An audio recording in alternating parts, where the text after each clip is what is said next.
Good evening. Welcome to the Complete 540 virtual neighborhood meeting.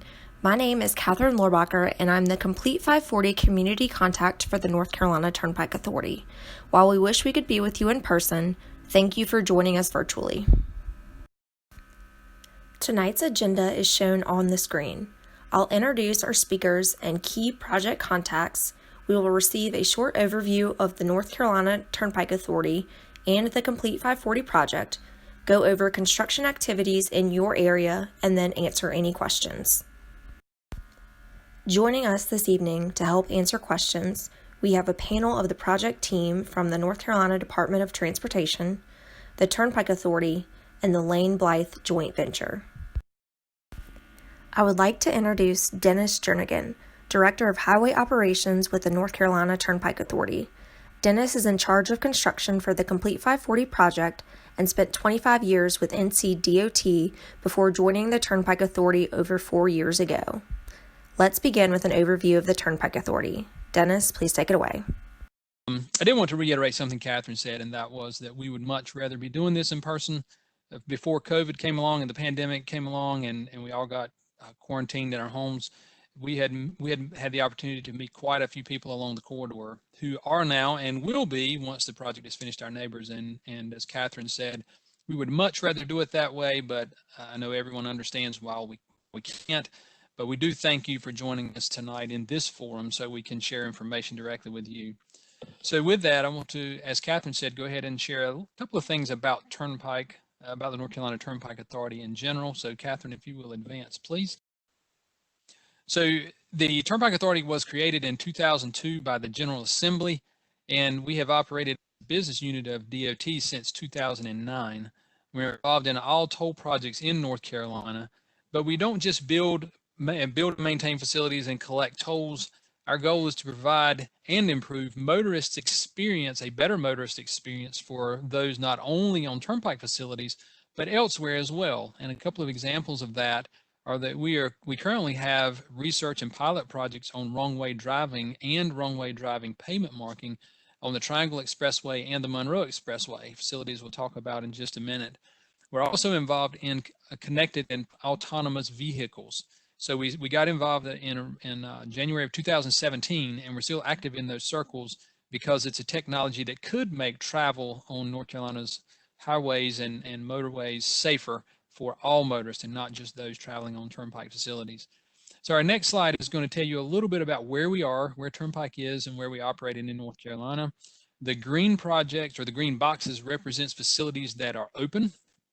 The Triangle Expressway in the top left, as you know, it's in our area, and the one that we are working toward expanding with this particular project. The Monroe Expressway in the bottom left is basically a bypass of Monroe. It's east of Charlotte, and we opened that in November of 2018. And then you also see the I-77 express lanes. That's actually a public-private partnership, and so it's owned and operated by, or is operated by a concessionaire, but the Turnpike Authority, we have a role of collecting tolls, so we are involved in that project. The blue boxes represent projects that are currently under construction. In the bottom middle, you see the I-485 express lanes, which is part of the express lane network around Charlotte that we're currently looking to develop over the next couple of years. And then top middle is Complete 540, which is the project that extends the Triangle Expressway and the one we're here to talk about tonight. And then on the bottom left, the middle, and the middle right, you see Mid-Currituck Bridge US 74 express lanes and I-77 South express lanes, and those are projects that are currently in some stage of development. So then we go to the next slide, and we're going to talk about the Triangle Expressway. So why are we building this facility? If you look on the left, Triangle Expressway open to traffic, that portion is the current portion that's open, and it's pretty much vertical on this picture, on this slide.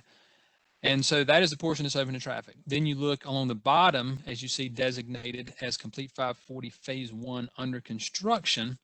And the benefit that that's going to have is that for motorists who are traveling from points south and east to points west of Raleigh, they currently have to go into downtown Raleigh, a lot of closely spaced urban interchanges, and a lot of congestion, especially during peak hour. And if motorists are traveling from points west of Raleigh to points south and east, as indicated by the second blue line, they encounter those same kinds of impacts to their travel. So what Complete 540 does once it's completed is, you'll see that in the green line here, it offers motorists a travel alternative. If you prefer not to take it, that's fine. You can continue to travel I-40, but for those who want to decrease their travel time and have a more unobstructed travel with all that urban congestion, you can travel the Complete 540 corridor, and you're able to bypass all of that. But it's not just for motorists who are looking to travel from west and south and east and vice versa. Once we get through with construction, there will be 17 interchanges, as indicated by these circles here, that motorists can use for any or all of the Triangle Expressway. So you don't have to use all of it. If you live on US 1 or US 401 or points there in between, you're able to use those as well. So our next slide is going to talk about the current phase 1, or the project that is currently under construction. And we're building that in 3 sections, as indicated here by the light color, the green colors and the blue color, and the dividing lines, A, B, and C. So starting from the left or the west, that is where the current Triangle Expressway ends at NC 55 near Holly Springs. And the A portion, designated by our STIP number, is R2721A. You see that there on the bottom of the screen. And that extends from NC 55 over to just east of Pierce Olive Road. And then the B portion, or the R2721B project, extends from the end of A at Pierce Olive Road over to just east of US 401 near Fanny Brown. And that is the B project. And then the large project in phase 1 is the R2828 project, which you see designated there in the bottom middle of your screen. And that extends from just east of 401 all the way over to I-40, and also includes what we call the turbine interchange at I-40, where I-40, 540, and the Clayton bypass will come together. And I mentioned the interchanges on the previous slide. You can see here they're numbered 1 through 7, the ones that we're either completing, as in the case of 55 over on the left, or the new interchanges. You can see by those numbers where those new interchanges or those improved interchanges will be. Okay, so as we go to the next slide, oh, excuse me, one more thing, we got a pin that's going to drop. There we go. And that pin will give you an idea of where your neighborhood is relative to the entire corridor. So kind of east of middle and around the middle of the R2828 project. All right, so the next thing we're going to see is a rendering. So this is a video rendering of what the project's going to look like starting west of Old Stage Road. And you see that Old Stage is a full interchange. And as we progress to the east, we're coming up now on Holland Church Road, which Holland Church Road will pass over 540. And then next we will approach Sauls Road, and you see that Sauls Road is also a bridge over 540. And you notice on the left, Crest of Carolina, Contender Drive, things that should be familiar with you for those of you in Crest of Carolina. I also wanted to mention that the fly-through rendering of the entire corridor can be found on the Complete 540 website. So we took a snip out tonight just to show you, but if you want to see the entirety of what it's pretty much going to look like, I will remind you that this rendering was done a couple of years ago, so there's a couple of things that have changed, maybe some interchange configurations, but for the most part, this will give you an idea of what it's going to look like, whether a road goes over or under, whether there's going to be an interchange and that kind of thing. And I also wanted to mention one more thing before we left this slide, and that is, you may notice there are no noise walls shown, and pretty much no guardrail, things like that. So this rendering, again, was made early on prior to the design noise report, which we've just recently been concluding. So if you watch the video, you'll notice those aren't on there. And so again, this is just kind of a basic rendering to show you where the road's going to be located and what the interchanges and the road crossings were going to look like. Now we're going to transition from here to a higher level overview of Old Stage Road to Sauls Road. So and you can see that here. So this is more of a high level shot looking down. We had the rendering before where we started from the left and the video progressed to the right or from west to east. But now this is a high level shot. So you see on the left, the Old Stage Road interchange that I mentioned earlier, and it's a diamond configuration. And then in the middle, you see Holland Church Road, which is one of the things we talk about tonight, is the temporary detour and the work that's going to be going on there. You see your two neighborhoods there in the top middle, Meadows and Crest of Carolina, and then on the right, you're bordered to the east by Sauls Road. So you get an idea of kind of what those are going to look like. You can see a couple of service roads in here and give you an idea of the area that we'll primarily be talking about tonight. So we're next going to go to the next slide is the public hearing map. And a lot of you may have seen the public hearing map before. This was shown at several public meetings. And I'm sure if you were interested in seeing what was around your neighborhood, you've already seen this. Again, this is several years old, so a couple of things have changed. But for the most part, just again, wanted to orient you to some things that we're going to be talking about tonight. And one of those is the pink, is pink on my screen anyway, that goes from high right or top right to bottom left, and it intersects the bridge that's there kind of left of center, but that's Holland Church Road. And what that is a utility transmission easement. But it contains actually two major utilities. It contains a Duke transmission high voltage line, as well as a Cardinal Williams petroleum pipeline.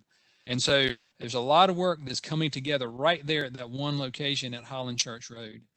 I also want to call your attention as the animation pops up about two bridges that we're going to talk about a little bit later, right there in the center. And I want you to notice the configuration. They're long rectangular bridges, and those are just to the west of your neighborhood. And you'll see later why I'm calling your attention to those now.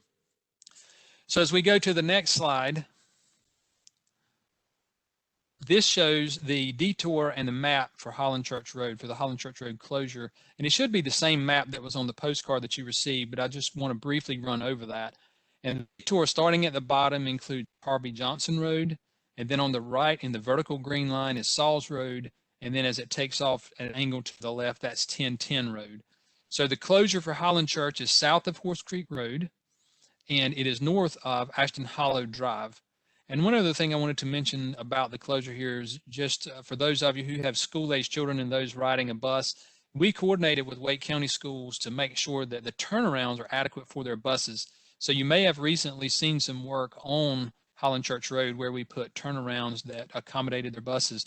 We had them, or they brought a bus out, and so we actually used that as our guide to develop a template of how wide they needed to be. So that way it was somewhat of a fail-safe measure that we would make sure that they were adequate for them.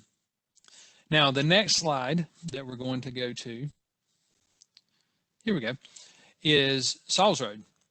Now, Sauls Road is going to be an on-site detour. So we're going to build what we sometimes call a little shoe fly around the area where the contractor is building his bridge. So our first animation is going to be in blue, and that's going to show you where the existing Sauls Road is.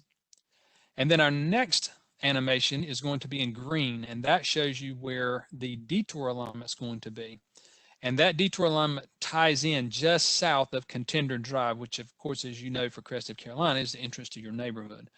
And so again, it's going to be to the west. The contractor will build this detour first. He'll have to build this detour first, and then he will construct the bridge, the new bridge on the blue alignment, and then he'll take the temporary detour back out, and the new alignment will be on the new bridge will be on the existing alignment. All right, so now let's go back to the overview map, and we're going to take a closer look at the ongoing and upcoming work between Holland Church and Sauls Road, since that's where our two neighborhoods tonight are located. So there's going to be a box that pops up, and it's going to highlight the area where we're going to be talking about, and we're going to start at Holland Church.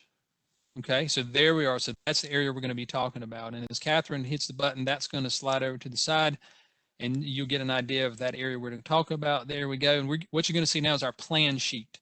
Now, one of the things that some of you may be asking is, why are you going to be closing this area down for 18 months? That seems like a long time. And so let's go over a couple of things that are going to be going on here and help explain why we need a little bit longer detour than normal. So the first box that's going to pop up is going to be a green box on the left. And this is where there is currently some erosion control and some preparation work going on for grading and pipeline operations. So this is going to be starting up the grading and pipe operations here in the near future. And then next, what you're going to see is a blue line. And I mentioned a couple of times that there's a major transmission easement. And what that blue line represents is where that easement is located. So both Duke Transmission and the Cardinal Williams pipeline facilities are in that particular easement. And as you can probably see right there in the middle, they go pretty much through the middle of the new bridge. So both of them are in conflict and both have to be realigned. So then one of the things that has to occur with the next click you'll see is Cardinal Williams realignment. So how are they going to avoid the new bridge? They're going to somewhat horseshoe around that, and this is their alignment. So they will they will progress south and then west, and then kind of in a westerly direction to tie back into their pipeline. And then as Catherine clicks the next animation, what you'll see is the blue. This is a blue box, and this is also involved in the Cardinal Williams relocation. And what this is, it says embankment fill for Cardinal Williams relocation, and that might sound weird because embankment is building material up and the pipeline is going in the ground. But the soils in this area are compressive. And so what that means is they're prone to settlement. And so if Cardinal Williams puts their pipeline in and then the contractor builds the embankment on top of it, and then those soils compress and it settles, it might create breaks or fractures or do some damage to the pipeline. So what we have to do is put that embankment in first, give that soil material a time to settle out, to go ahead and get some of that settlement behind them. And then we can go back and Cardinal Williams can put their pipeline in with a better feeling that most, if not all, of the settlement has occurred and their pipeline is put in, is more stable that way. So we got to put that embankment in and give it time to settle out. And then next, what you're going to see is two green lines. And this is the limits of Duke's new easement. So Duke will actually put their new transmission line. They also will horseshoe around the bridge, and they will put their new transmission line in this particular area. And so now when Catherine clicks the animations one more time, it throws it all up there at one time. And this is not intended to confuse anybody, but it's just to give you an idea of all the work that has to occur. And really the gold and the green have to occur before the contractor can even start building the bridge. Now you may have seen some of the embankment in the blue box going in now, but a lot of that work has to occur before the contractor can even start. So there's a lot going on at this location. So the next thing we're going to do is we're going to show you some of the work just west of here and also just east of here between Holland Church Road and Sauls Road. So when Catherine clicks the next slide, just west of what you were just seeing, just to the left, and when she clicks one more, you see the box at the top in the map area, and you notice how it moved just to the left of the Holland Road crossing there. And this green box is an extension of that other green box on the previous slide where preparations are being made for grading and pipe installation. So now she's going to click and we're going to go east of Holland Church Crossing. And what you see are a pair of bridges that are there in the middle. Now is when I'm going to ask you to recall what I had asked you earlier with those white arrows when they pointed to those two bridges, and you notice they were very similar rectangular structures. But now you see a different configuration. They've gone from more of a rectangular construction to more of a radial construction. And this particular bridge site, construction is ongoing at this particular bridge site. So you may have already seen some of these activities going on. But again, I wanted to call your attention to the fact that the shape of these bridges has somewhat changed. And now we're going to move east. And this is the area that really gets us more right behind Crest of Carolina. You can see at the top Contender Drive. And when Catherine clicks the next animation, you're going to see a green box pretty much through this whole area. And so grading and pipe installation is ongoing here. And again, you may have seen some of that, but that also will continue to progress in the near future as we work from east to west. Now, I'm going to transition here in just a second, but before we do, I want to mention a couple of different things. I mentioned noise walls earlier, and I know everybody's interested in hearing about noise walls. And we recently concluded the study for this section of the project. And the good news is that this area, the north side of this project behind Crest of Carolina, meets the criteria for a noise wall. Now, just in case there are any residents from the south side of the project on the call tonight who are participating behind Tavernier, that area also meets the criteria for a noise wall. And the last thing I'm going to mention before I turn it over to Tracy Roberts is for those who may be curious as to the appearance of the noise walls, the walls are going to be brick with concrete piles and concrete coping across the top. And our next speaker actually has a rendering in the top left corner of his slide. So if you want an idea of what it's going to look like in a rendering, you can see it there.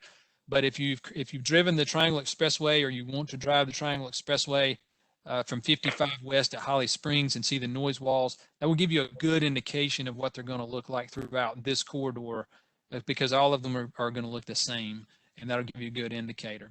But with that, our next speaker is Tracy Roberts, who represents NCDOT's Noise and Air section. And he's actually going to go into more detail about the noise wall and the noise wall process. So Tracy, I'm going to turn it over to you. Okay, thank you, Dennis. Yeah, as Dennis stated, the final design noise study for this section of the 540 project was recently completed. So we now know all the locations where noise walls are recommended for construction.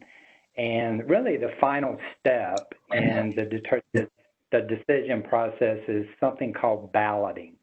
And I'll go into a little bit of detail on that in a couple slides from now. But first of all, I'll show you a graphic.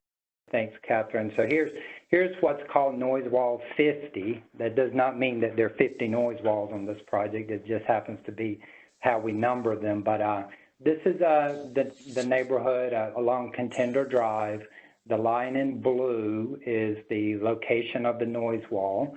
You'll see a text box there that says recommended noise wall. The length of this noise wall is a little over 2,000 feet long, and the height ranges from 14 feet to 21 feet. Of course, the height at a given house will be somewhere between that range of 14 feet and 21 feet. I'll point out a couple other items you'll see on this figure as well as the next.